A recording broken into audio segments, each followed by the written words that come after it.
So this is the hill I was originally going up when I decided my Stick Revolution board needed to get changed. And as you can see, the Evolve board doesn't even know it's on a hill. Takes the corners much better too. So I know it's not the best looking day to do a ride and shoot some footage for this board, but oh man, it's so good. Have to get out on it. This is another hill that the Stick Revolution board had trouble getting up. Going 30 miles an hour at the moment. Trigger's not even all the way in. I'm only in fast mode, not even in GT. No problem. No problem at all. Okay, so as you can tell, after my last video, wanting to change the Stick Revolution board, obviously I went for the Evolve Carbon GT. So I just wanted to do a little initial ride and review what this board's like to a kind of, not a beginner, let's say an average e-board rider. See how much of this review I can do on the board. My initial, so good. My initial purchase wanted to be the Bamboo GT, but that board was a bit scary. The GTX, sorry. Found the truck's a bit loose, it carved way too much for me and it scared the hell out of me. So I went for the Carbon GT. It's a bit more stable than the GTX Bamboo. A lot of people I know who have ridden both boards. Let's get back on this. So a lot of people I know who've ridden both boards have said they prefer the Carbon for its stability, which I have to agree with, is absolutely amazing. This board is fast. Okay, so speed modes. As you probably know, there's 4 speed modes for this: slow, eco, fast, and GT, which is insane. Slow mode is pointless. In fact, let's just slow down now. And we'll put the board into slow. Eco, slow mode. Alright, here we go.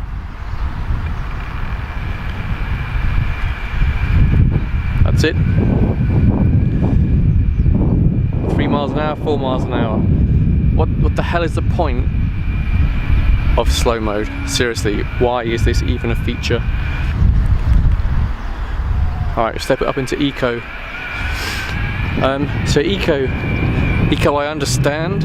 Eco makes perfect sense. I mean, if you work out the maximum range you can get out of your board at a certain speed, then fair enough. Let's have that as a feature. Currently I'm doing about 11 miles an hour, which isn't too bad. I mean, you can whiz around town and do stuff at this speed. So the next option, stop for a bit. So the next option is fast mode. It's a massive step up from slow. You're gonna go, wow, I don't know, when I get the trigger fully in, you start to get a little bit of a wobble. If you're going over 15 miles an hour, it gets a little bit scary. You're heading up towards 20. I still haven't maxed this out at in fast mode yet. And then you've got GT. GT is insane. I have not ridden this board in GT mode yet. Okay, and then there's fast mode. So fast mode is probably my favourite at the moment. You've got the low end of the trigger, really gradual acceleration, and the last bit of the trigger, the last 30% of it really kicks up the speed on this board. Really, there doesn't need to be 4 speed modes. Slow's pointless. Eco makes perfect sense. So in between there needs to be a user-defined mode. If you set the maximum speed that you're comfortable with, then you should just be able to max out that speed and be perfectly happy without going too fast, and you know the board is just going to go at the speed you want it to go at. That's just my thought anyway. Okay, onto the board itself. These all-terrain tyres. These all-terrain tyres are insane. Whereas the Slick Revolution really hard wheels. I go over some of the bumps on this.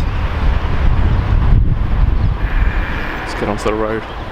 Alright, so I found myself a pretty crappy, bumpy pothole road with speed bumps. Okay, let's take a speed bump. Didn't even notice. So yeah, bumps, potholes, stones, anything, this board just eats them up, absolutely no problem. Whereas on like normal street wheels, complete nightmare. You know you hit a stone, you know you hit a pothole, and you're just going to have to bail. But with this, man, it's so good. It's so good. I don't even know where I am anymore.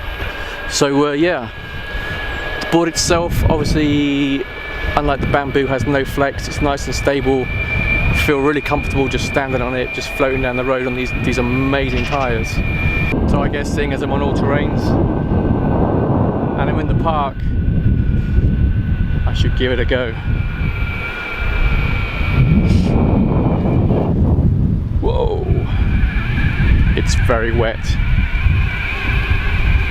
a little slippy, but the board doesn't seem to really care.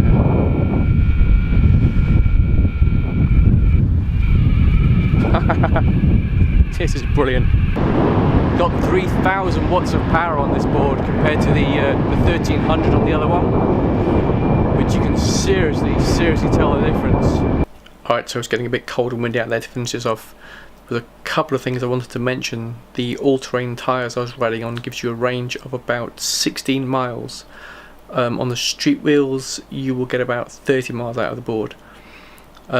So the all-terrains provide quite a lot of resistance, so even when you're going downhill the board will roll quite slowly, which for me I quite like. It's quite nice. Yeah, so I expect a lot less range on the all-terrains. Another thing I didn't mention was the remote control.